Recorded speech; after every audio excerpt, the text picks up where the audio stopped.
എല്ലാവർക്കും നമസ്കാരം. ഇന്ന് ഞാൻ ഉണ്ടാക്കാൻ പോകുന്നത് ഒരു പ്രോൺസ് ബിരിയാണിയാണ്. അപ്പോൾ നമ്മുടെ വീഡിയോസ് ഒക്കെ ഇഷ്ടമാവുന്നുണ്ടെങ്കിൽ എല്ലാവരും ലൈക്ക് ചെയ്യുക, കമന്റ് ചെയ്യുക, നമ്മുടെ ചാനൽ സബ്സ്ക്രൈബ് ചെയ്യുക, കൂടാതെ അടുത്തുള്ള ബെൽ ബട്ടൺ കൂടി ഒന്ന് ക്ലിക്ക് ചെയ്യുക. അപ്പോൾ ഇനിയിപ്പോൾ നമുക്ക് പ്രോൺസ് ബിരിയാണി ഉണ്ടാക്കുന്നത് എങ്ങനെ നോക്കാം. അപ്പോൾ അതിനായിട്ട് ഞാൻ ബസ്മതി റൈസ് ആണ് എടുത്തിട്ടുള്ളത്. ഒരു 1.5 ഗ്ലാസ് ബസ്മതി റൈസ് എടുത്തിട്ടുണ്ട്. അപ്പോൾ അത് ഞാൻ സോക്ക് ചെയ്യാനായിട്ട് വെള്ളത്തിൽ ഇട്ടിരിക്കുകയാണ്. അപ്പോഴത്തേക്കും നമുക്ക് ഈ ചെമ്മീൻ ഒന്ന് റെഡിയാക്കി എടുക്കണം, വേവിച്ചെടുക്കണം. ഇതൊരു 1/2 കിലോ ചെമ്മീനുണ്ട്. അപ്പൊ ഞാൻ ഇത് വൃത്തിയാക്കി കഴുകി വെച്ചിട്ടുള്ളതാണ്. അപ്പൊ ഇത് ഒരു കുറച്ച് വലിയ ചെമ്മീനായിരുന്നു. അപ്പൊ ഞാൻ ഇതൊന്ന് 2ആയിട്ട് മുറിച്ചിട്ടിട്ടുണ്ട്. അപ്പൊ ഈ പ്രോൺസ് ബിരിയാണി ഒക്കെ ഉണ്ടാക്കുമ്പോൾ ചെറിയ ചെമ്മീനാണ് ഏറ്റവും ടേസ്റ്റ് കൂടുതൽ. അപ്പൊ ചെറുത് കിട്ടുകയാണെങ്കിൽ നിങ്ങൾ അത് വാങ്ങിക്കുക. അഥവാ കുറച്ച് വലുതാണെങ്കിൽ ജസ്റ്റ് 2ഓ 3ഓ ആയിട്ട് കട്ട് ചെയ്തിടുക. അപ്പൊ ചെമ്മീൻ ഒന്ന് വേവിച്ചെടുക്കാൻ വേണ്ടിയിട്ട് ഞാൻ ഇതിലേക്ക് ഒരു 1/2 മുറി സബോള ചേർത്ത് കൊടുക്കുന്നുണ്ട്.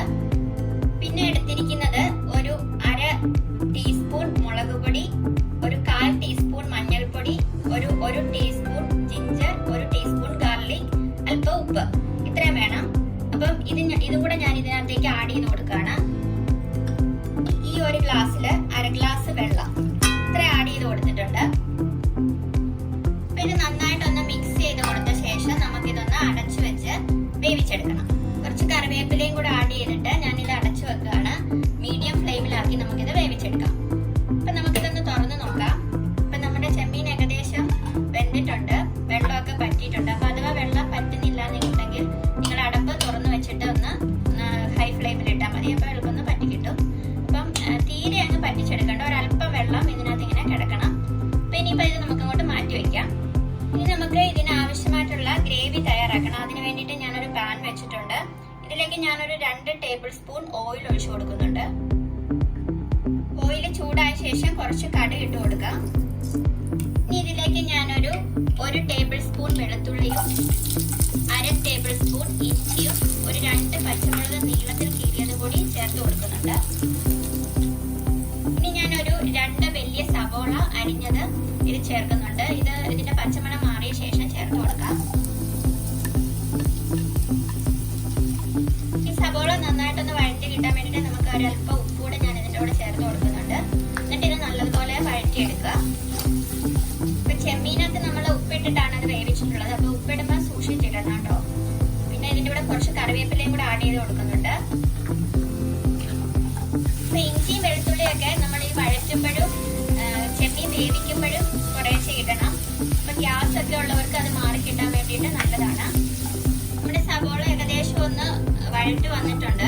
അപ്പൊ ഈ സമയത്ത് ഞാൻ ഇതിലേക്ക് ഒരു 3/4 table spoon Kashmiri chilli powder ചേർത്ത് കൊടുക്കുന്നുണ്ട്.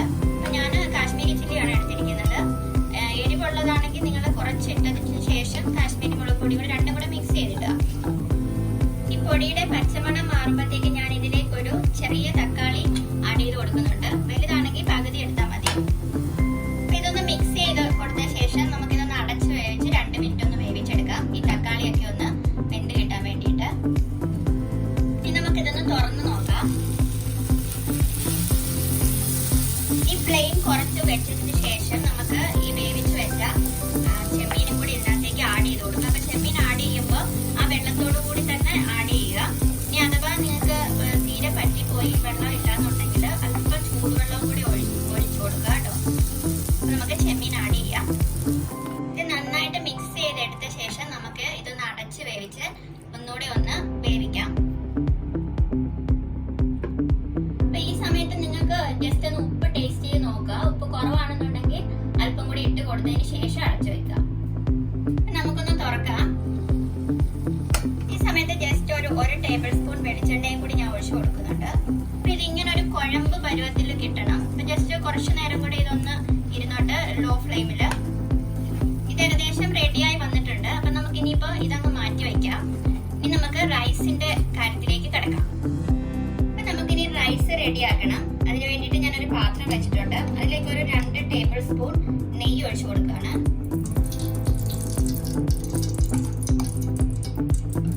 ഇനി നെയ്യ് ചൂടായ ശേഷം ഞാൻ ഇതിലേക്ക് ഒരു 3 ഏലക്ക, ഒരു 4 കറിയാമ്പൂ, ഒരു തക്കോല, ചെറിയ 2-3 കഷ്ണം പട്ട, ഒരു ബേ ലീവ്സ്. ഇത് ജസ്റ്റ് ഒന്ന് വഴറ്റുക. അപ്പൊ ഞാൻ അരി ഇവിടെ 20 മിനിറ്റ് സോക്ക് ചെയ്ത് എടുത്തിട്ടുണ്ട്. അപ്പം സോക്ക് ചെയ്യുന്നതിന് മുമ്പ് വാഷ് വാഷ് ചെയ്ത് സോക്ക് ചെയ്യുക. അപ്പൊ ഇനി ഞാൻ ഇതിന്റെ കൂടെ ഇതൊന്ന് വഴറ്റിയെടുക്കുകയാണ്. അരി ഒന്ന് വഴറ്റിയ ശേഷം ഞാൻ ഇതിലേക്ക് വെള്ളം ആഡ് ചെയ്ത് കൊടുക്കുകയാണ്. ഞാനിത് സ്ട്രെയിനറിലിട്ട് വെള്ളം ഊറ്റി കളയാനാണ്. അപ്പം അതുകൊണ്ട് കൃത്യ അളവൊന്നും വേണ്ട. നിങ്ങൾ നല്ലതുപോലെ വെള്ളം എടുത്ത് അരി നന്നായിട്ട് തിളപ്പിച്ചെടുക്കുക. ഇതിലേക്ക് ഞാൻ ഉപ്പ് ആഡ് ചെയ്ത് കൊടുക്കുന്നുണ്ട്. അപ്പൊ നിങ്ങൾ ഈ വെള്ളം ജസ്റ്റ് ഒന്ന് ടേസ്റ്റ് ചെയ്ത് നോക്കുക. ഉപ്പ് എപ്പോഴും വെള്ളത്തിന് ഒരല്പം മുന്നിട്ട് നിൽക്കണം. അപ്പൊ നമ്മൾ ഇത് സോക്ക് ചെയ്തെടുത്ത അരി തന്നെയാണ്, അതുകൊണ്ട് പെട്ടെന്ന് ഇത് വേവും.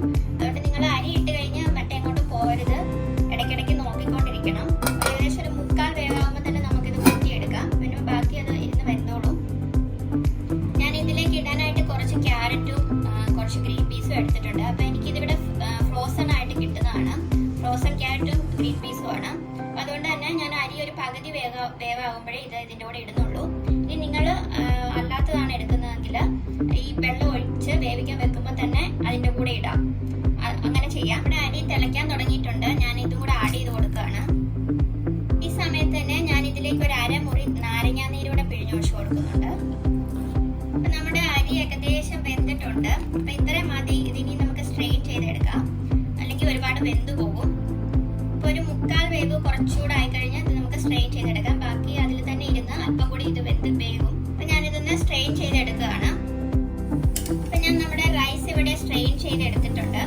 അപ്പൊ ഞാൻ ആർട്ടിഫിഷ്യലായിട്ട് കളറൊന്നും ചേർക്കാതെ നമ്മുടെ വീട്ടിൽ തന്നെ എങ്ങനെ ബിരിയാണി ഒന്ന് ഗാർണിഷിങ് ചെയ്യാൻ വേണ്ടിയിട്ട് പല പല കളറിലുള്ള കുറച്ച് ചോറ് എങ്ങനെ ഉണ്ടാക്കിയെടുക്കാന്ന് നമുക്ക് നോക്കാം. അപ്പൊ അതിനായിട്ട് ഞാനിവിടെ ഒരു 5-6 കഷ്ണം ബീട്രൂട്ട് ഇട്ടിട്ട് ഈ വെള്ളം ഒന്ന് തിളപ്പിച്ചെടുത്തിട്ടുണ്ട്. ആ ബീട്രൂട്ട് മാറ്റിയ ശേഷം ഞാൻ ഇതിലേക്ക് ഇതുപോലെ ഒരു 2 തവി ചോറ് ആഡ് ചെയ്ത് കൊടുത്ത് ഇതൊരു 2 മിനിറ്റ് ഒന്ന് തിളപ്പിക്കുന്നുണ്ട്.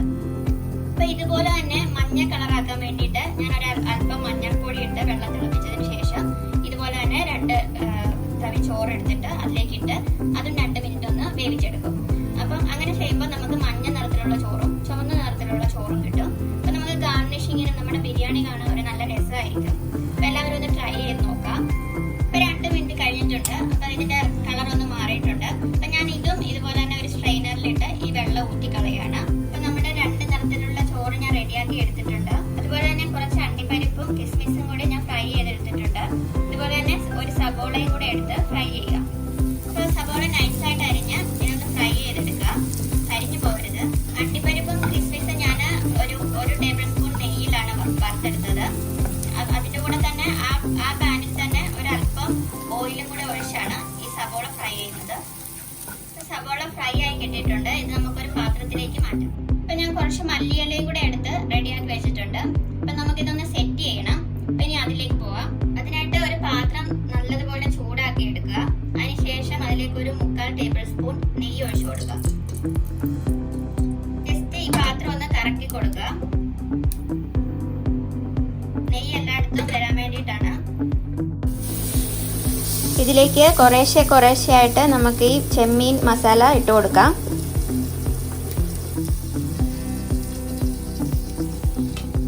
ഇനി ഇതിലേക്ക് കുറച്ച് ചോറ് ഇട്ട് കൊടുക്കാം.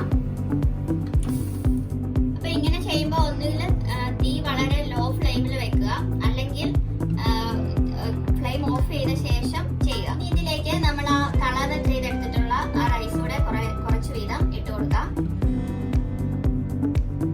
അതിനുശേഷം കുറേശ്ശെ അണ്ടിപ്പരിപ്പും കിസ്മിസും ഈ സബോളയൊക്കെ നമുക്ക് ആഡ് ചെയ്ത് കൊടുക്കാം.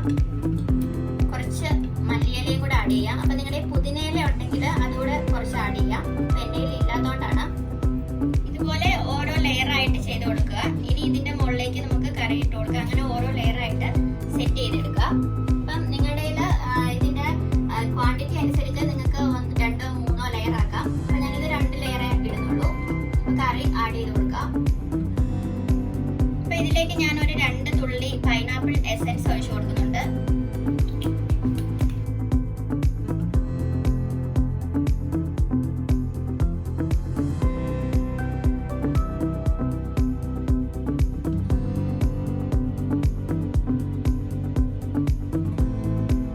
ഇടയ്ക്ക് ഒരു ലെയർ ഇട്ട ശേഷം ഒരു അല്പം നെയ്യും കൂടെ ഒഴിച്ചു കൊടുക്കുക. ഒരുപാട് ഒഴിക്കരുത്, നെയ്യുടെ ഒരുപാട് ടേസ്റ്റ് വരും. കുറച്ച് ഒഴിച്ചു കൊടുത്താൽ മതി. അപ്പം എല്ലാം സെറ്റ് ചെയ്തെടുത്തിട്ടുണ്ട് ഞാൻ. അപ്പം ഇതിലേക്ക് ജസ്റ്റ് ഒരു 2 തുള്ളി എസൻസ് കൂടെ ഒഴിക്കുന്നുണ്ട്. ഇതൊന്ന് ദം ചെയ്യാനായിട്ട് ഞാനിപ്പോൾ ഇവിടെ തീ വളരെ ലോ ഫ്ലെയിമിലാക്കിയതിന് ശേഷം ഇതൊരു അടപ്പ് വെച്ചിട്ട് അടച്ചു